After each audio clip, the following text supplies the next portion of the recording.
All right. Hello, everyone, and welcome to McKay's virtual fall conference, Renewing, Recharging, Rebuilding. Hope your conference has been great so far, along with your sessions. In this virtual format, we're still working together to network and collaborate, and this is going to be a great opportunity for you to have that time to collaborate, ask questions, and actually have some actionable items to move onto. Just a few housekeeping reminders. Just visit the McKay, remember to visit the McKay website for any important updates, information. Check out the monthly membership check-ins as well, the monthly committee meetings that are there. Tonight, they're having trivia night as one of the social activities, animal trivia night. No teams, no worries, just they'll figure it out for you. So join us tonight. All the recordings from today and all the presentation materials will be made available to you. There's a great session. I'm supposed to remind you to wear your blue and gold tomorrow to show your support for your team. And don't forget to email your sketch validation form in. It's due by Monday, November 8th. We don't need your PIC numbers right now. That's all stuff that will come to you through email. So this time, I encourage you to be on camera so we can create that community of learning and put any questions you have into the chat. This will be a little bit more interactive. Stay muted unless you're asking questions. But with that, I'd like to introduce to you Patrick Brown, Bob Steeth, and Joy Zug, who are going to be talking to you about critical problem solving. Thank you, Ted. Welcome, everybody. We are going to talk today about a model that you can use to work on problems at your work with your teams. And I know that in a conference like this, you might not all have teams. So we're going to split up into groups in a little bit, and we're hoping to group people with like problems. And Patrick and Bob and I are going to visit the rooms and listen and try to help you get to the bottom of whatever's bugging you. So I'm Joy Zug. I'm the coordinator at Royal Oak Schools for adult education. And I'm going to give an opportunity for Patrick and Bob to introduce themselves. Good afternoon, everyone. I hope you're enjoying the conference. I'm Patrick Brown, director here at McKay, and just really happy that you're coming to this session. This was a Joy brainchild of we need to do something different and something from a different lens. So I really appreciate all the work that she's put in to make this easy for Bob and I just to show up today. So thank you, Joy, for researching and doing all this great work. Bob? Yeah, it is great to just have to show up. I'm retired, so it's a nice thing to be able to do. It's great to be here. It's great to be part of the McKay conference this year.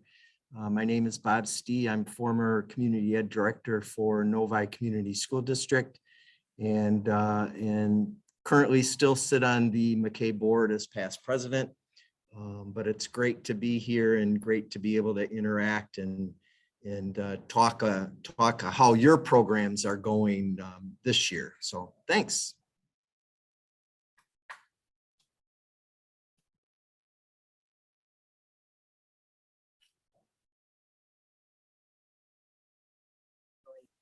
You're muted. Can you hear us, Joy? You got a mute on there, Joy. Yeah, there we go. There So you we're going to go over. Did you hear all that? Do you read lips? We're going to go over what we're going to do for these next 2 days. As Patrick said, it's a little bit different than other sessions. So if you want to go to the next slide, we'll just talk about an overview of what we're going to do. So today, what we're hoping to do is talk about the situation at your program. We're going to do that in just a minute with just a couple words so that we can kind of group people where they, in like-minded groups. You're going to make a problem statement and try to find the root cause. What often presents itself as a problem there's a reason under that. So we want you to keep asking why. So I heard somebody once use an example of there's always a line at the copier. So that's kind of the problem. And then why is there a line at the copier? Well, you might work down to the fact that there's not enough money to buy another copier. So that's a very different problem than trying to solve a line at the copier. So we want you to keep asking why and try to get to the root cause. And that's what we're going to try to get to today. If you get to a root cause, we're going to try to think of outcomes that you might want in your problem. And then the rest, if you want to get together with team members tonight after the trivia thing and do some homework sometime before tomorrow, you can put in the rest of the logic model. Then tomorrow we're going to share all of the work that people have done on their logic model. And we are going to review everybody's. This is very valuable because sometimes people at one program may have already solved a problem that you have in a different way. And we're all going to be able to comment on each other's logic models. And then we'll reconvene as a group. And I'm not quite sure yet whether we're going to make a list, like whether you'll make a list of a plan that you're going to do for your problem, or whether we're going to debrief about this whole process. So we'll kind of take a temperature at that point and see, we want this to be most useful to you. So that's just a brief overview of where we are and where we're going. If you would like to continue this project, we can talk about that with Bob and Patrick and I. A term for it might be we're critical friends. We're going to try to keep you on track on your issue. We're going to try to bring in other networking opportunities, other people we may know. And then this idea actually came from something that goes on in Illinois. And it's a whole 2-day conference that we're going to just try to overview in 2 hours and give you a sample of what we could do. So if this is something that interests you, you could even talk about it with people, and please give us feedback at some point about whether this might be a fun or a useful 2-day professional development type opportunity for you and your program. My daughter found this quote last week, and I find it true in adult education. To achieve great things, 2 things needed: a plan and not quite enough time. So we are going to do that for you today. Give you not enough time. That's all right. great, Next, Joy. I think we have a video. Yeah, I think we have a video that Patrick's going to share next.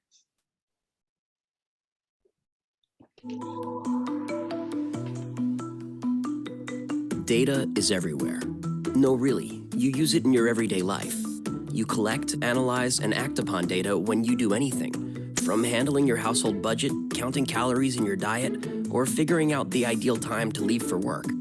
So, if data is everywhere and you interact with it daily, why is this culture a recurrent theme in healthcare settings?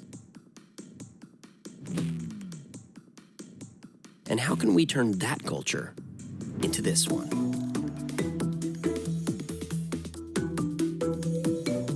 The simple fact is, you can't ignore data when trying to improve the quality of healthcare. Data is an essential part of our work. It shows us what needs to improve and whether or not specific actions are helping make these improvements. Don't know where to start? Why not start with the logic model? The logic model helps you determine what data you need, how you're going to collect it, and what the data is going to tell you. It's like a roadmap, an overview snapshot of what you're doing, and a great first step toward creating a new positive relationship with data. Let's work through an example. First, ask yourself, what are your short and long-term goals? Then, fill in the rest of the diagram with the information you already know: inputs, outputs, assumptions, and external factors. Inputs are what you invest, like staffing, funding, equipment, and technology. Outputs are the activities you're doing and whom you're doing them for. Assumptions are what you already know. And external factors are things that are out of your control, like organizational changes and environmental factors. Don't feel like you have enough information to start? The logic model helps you identify the data you need and tells you what's missing so you can figure out how to fill in the gaps. Feel like you have too much data and don't know what to do with it all? The logic model helps you organize and prioritize the data to avoid overcollection. Feel like you can't do it alone? No problem. To make the greatest impact, an organization should collaboratively develop and use logic models at all levels and staff positions for a shared sense of ownership and accountability. And the best part about logic models, they're flexible and evolving. You can create your logic model based on your current understanding and then revise it as you go along.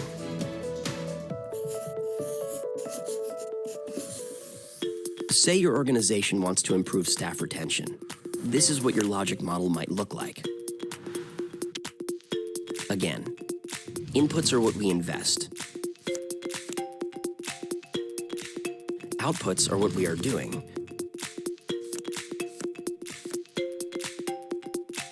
And outcomes are our goals.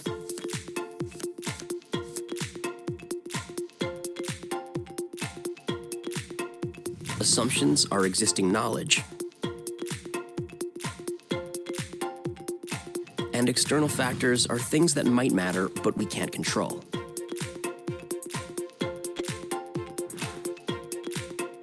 In a struggling healthcare culture, data is everywhere, but nobody knows what to do with it. The team that takes the time to create a culture shift around embracing data, using the logic model as a guide, builds a stronger value proposition, which in the end is better for business and patients and residents.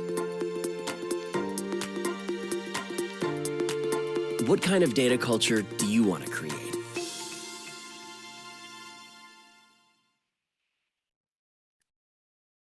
So I like that video, and I know it was primarily centered on healthcare, but the reason why I think it's important is because I think in the space and the field of work that we have, there are many challenges that can often be overwhelming for us. And so sometimes it just seems like, gosh, the list of to-dos is so long and the problems seem so wide and the solutions can seem so far away. And oftentimes when we get into discussions, one challenge kind of leads itself sometimes into another challenge and then another challenge. And then we walk away from the conversation not really having found a resolution or a path forward, just more frustration, more confusion, more questions. And so Joy and I really talked about, let's start the process of maybe identifying or helping folks to identify what is an underlying issue at your specific program within your agency that might be valuable for you to really work on. And part of this also was the conference is usually a time when you have time to do that, when you have time at lunch to chit chat with someone and say, gosh, I have this going on. What have you learned? Or what have you done with this? Go to the sessions and have that dialogue a little bit more with the people around you or in small groups. And in the virtual setting, certainly we can't compensate for all of that. But we thought by a session like this, we might be able to fill that gap a little bit and allow some time just for reflection. So ultimately this session, and if you tune in tomorrow again, and then if you're interested and we do a standalone event later, it's really about you and your team and kind of the time that you want to invest in. And the other thing I would add is that in this virtual setting, I've heard from a lot of providers that say, my team, we're all engaged, but we never get a time anymore to actually just sit down and talk about what's going on. We're kind of ships passing in the night. We all see each other either virtually or in person or in some sort of hybrid situation, but we don't actually have the time to really sit down and problem solve or work through issues like we maybe had before. And so we thought, well, let's have this session as a space to be able to start that, remind us of how important those moments are and that time is. And if you're already carving time out for the conference, we thought this is a good space to be able to carve out that time to go that extra step for kind of talking about this logic model. Right. So what's on the next slide? Let's see. Oh, that was it. Okay, so if you could share do you have the spreadsheet up, Patrick?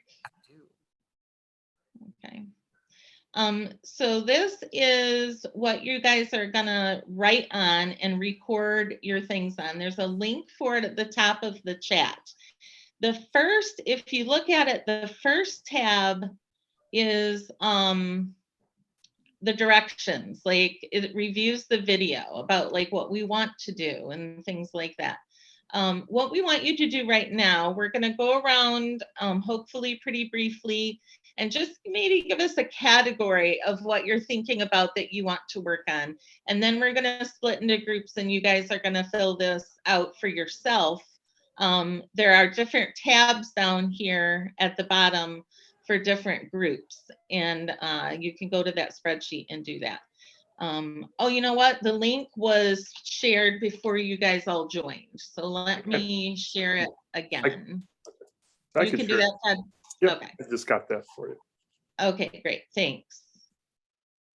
I forgot that you don't see the chat before you come, or if it's done before you get here. So we are going to just go around. I don't know. Let me just call on people to see what you think. Bernadette, do you have a team member here today? And what do you think you might want to work on?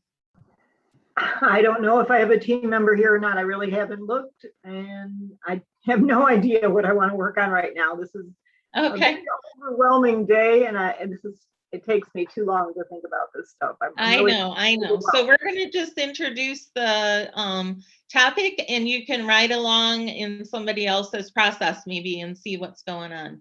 Dominic, do you have anything that you might want to work on today? Dominic's tuning out maybe. Okay, how about Kim Janicek? Okay, you guys have to talk today. Anybody have a thing? You can write it in the chat or give us a shout. I mean, I'll go with one group. I mean, I think one thing we talk about with all of our programs would be, it could be if you're looking at adult ed or alternative ed, is just student success, in terms of measurement or how it is. So, that could tie in. I saw someone put in attendance participation that could, work into that. But I think student success and student outcomes is one for us that we're always looking at. I don't think it's ever 100%, so there's always room for problem solving on it. And I think under that category could be retention, the attendance and participation that somebody was talking about. Do we have anybody that would like to talk about an ESL type issue? You can write that in the chat or unmute yourself.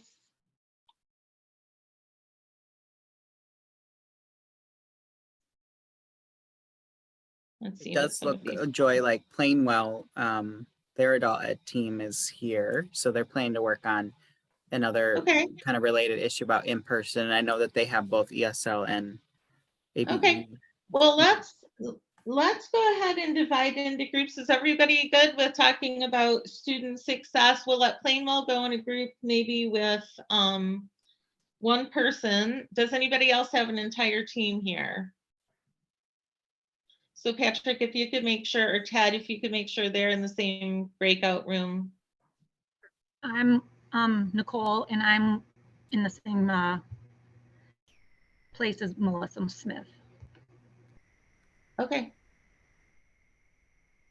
All right, so if we could have maybe Nicole and Melissa in one room, Patrick or Ted, and then Plainwell in one room, and then maybe just split up all the other participants into a room. Oh, ESL. There's an ESL thing. Okay. So remind me, we said Plainwell and then Nicole and Melissa in a room together. IASCO. You're at IASCO, right, Nicole? Yes. All right. And then I do not think we're going to come back here today as a whole group. And Patrick, do you think we need to do that and just say goodbye? We could, maybe about 5 minutes towards the Okay. end of the session, kind Yeah, of circle so back. maybe like 5 minutes to the end. Remember, we're giving you a great plan and not quite enough time. So we'll be back as a whole group at the end of the session to just kind of preview tomorrow and see how everybody did. All right. So Joy, what's the goal then of each group? What are they supposed to come away with? What are they supposed to work on? Each program is supposed to work on the spreadsheet that I gave the link for. And we want to try to get to a root cause today. It's a huge order if you're going to talk about more than one thing. So it's kind of a big, tall order, but we're going to try to do that. So you're going to think of a problem statement, and think of why that might be happening. Okay. Okay. And they're to write it in one of the groups in the form. spreadsheet. Yep. And then what I've done is for our groups, and part of this is just a working process, everybody, right? We got to kind of start it and then fly with it. So I put the group 1, 2, and 3, and that'll be the page that corresponds with the shared doc that Joy had. And I'm wondering if we could put that in the chat one more time, just so it shows up for everyone before they join their room. Thank you, Ted. And so when your group is working, make sure you're on that tab in the shared document. So Bob, why don't you go with group 1? Okay. And go into that particular room. Joy, was there one ESL, or did we want, or was there? We have an ESL lady who wants to talk about a student who has hygiene needs, and I'm sure that we can broaden that a little bit. Usually we have to be more specific, but if anybody would like to talk about ESL, they could join. What do you think, group 2? Yes, that'd be great. And we may be talking about student retention in ESL too, and we'll talk about the hygiene thing. So 2, I'll do 2. But would you like to go with group 3? And I'll go with group 2. Do you want to go with group 3? Oh, I'll do 3. You can do 2. All right. So everybody, you should have an option now to join a session if you go down to your toolbar and click breakout rooms. Okay. Anyone seeing that? You should be able to move on your own. If not, I can move you.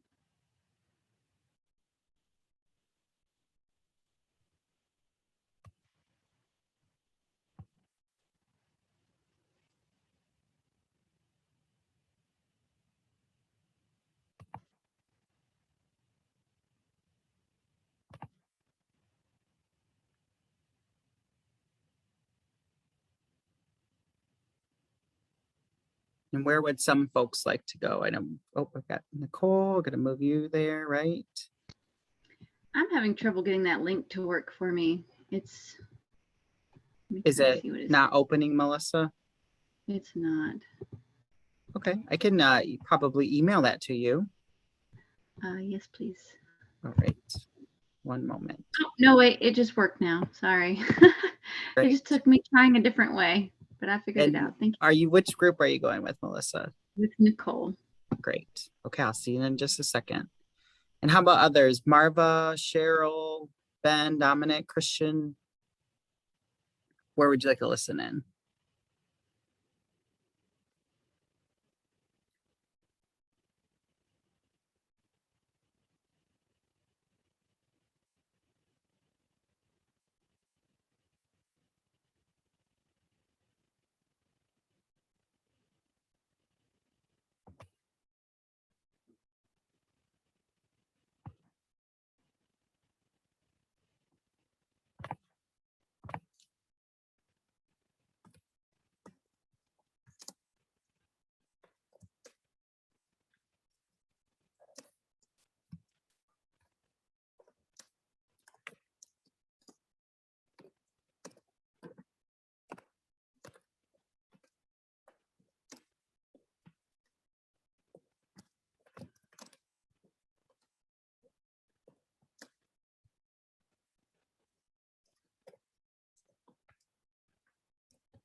participation, there isn't consistent